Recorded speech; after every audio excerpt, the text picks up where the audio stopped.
Assalamualaikum warahmatullahi wabarakatuh. Halo semuanya, perkenalkan nama saya Aditya Saharani. NPM saya 2503201050. Di sini aku mau ngejelasin ke kalian gimana cara nerapin teorema bias dalam kehidupan sehari-hari. Ini merupakan contoh kehidup.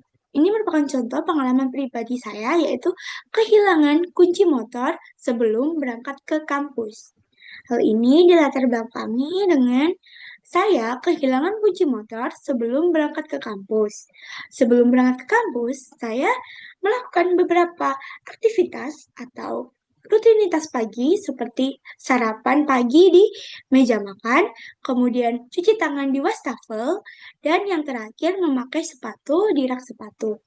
Hal ini memunculkan prior probability, di mana probabilitas awal lokasi kunci hilang atau dugaan awal lokasi kunci hilang. Hal ini menghasilkan PB1 sama dengan 0,50 atau dalam persentase 50% di meja makan. Kemudian PB2 sama dengan 0,30 atau dalam persentase 30% di wastafel. Kemudian PB3 sama dengan 0,20 atau dalam persentase 20% di rak sepatu. Hal ini memunculkan likelihood atau bukti baru. Ada salah satu keluarga saya yang melihat kunci motor ada di dekat wastafel baru-baru ini. Hal ini berhubungan dengan conditional probability, di mana peristiwa yang terjadi didahului oleh peristiwa yang telah terjadi. Likelihood ini menghasilkan nilai PA1 irisan B1 sama dengan 0,20.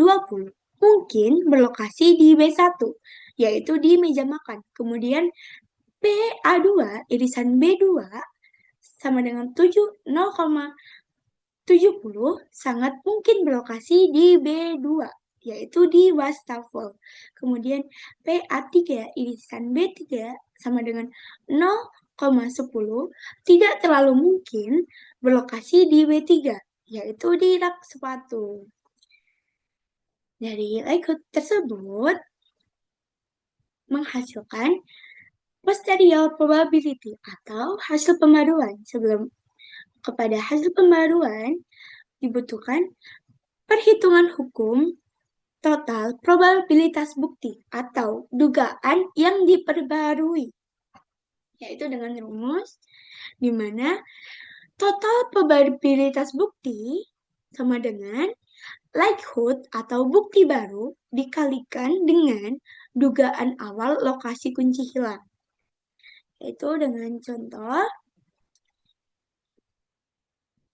PA sama dengan PA1 irisan B1 dikalikan dengan PB1 ditambah PA2 irisan B2 dikali PB2 ditambah PA3 irisan B3 dikali PB3. Nah, ini menghasilkan nilai, setelah ditotal menghasilkan nilai 0,33 atau dalam persentase sama dengan 33%. Nah, setelah dugaan diperbarui, muncullah posterior probability atau hasil pembaruan, yaitu hitungan probabilitas lokasi dengan teorema bias. Nah, di sini dengan perhitungan PBI irisan AJ sama dengan PAJ irisan BI dikali dengan PBI dibagi total bukti, total probabilitas bukti. Dibagi dengan total probabilitas bukti. Nah, atau singkatnya sama dengan PB irisan AJ sama dengan likelihood atau bukti baru dikalikan dengan dugaan awal, lokasi kunci hilang, kemudian dibagi dengan total probabilitas bukti. Yang seperti contoh yaitu PBI irisan A sama dengan PA1 irisan B dikali PBI dibagi PA, yaitu 0,20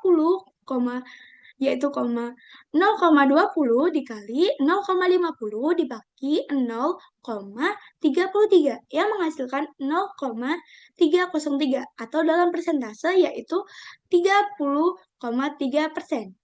Kemudian pada PB2 irisan A menghasilkan 0,637 atau dalam persentase yaitu 63,7%. Kemudian pada PB3 irisan A menghasilkan 0,060 atau dalam persentase yaitu 6%.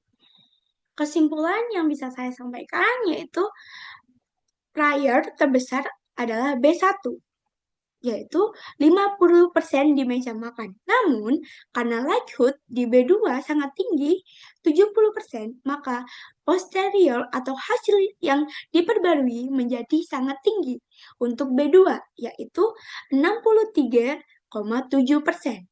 Nah, kemudian advance dari salah satu keluarga saya, yaitu telah secara dramatis mengubah keyakinan awal dari kunci yang berada di meja makan menjadi berada di wastafel. Sekian yang bisa saya sampaikan tentang teorema Bayes, penerapan teorema Bayes dalam kehidupan sehari-hari. Sekian dari saya, mohon maaf jika ada kesalahan kata. Saya akhiri, wassalamualaikum warahmatullahi wabarakatuh.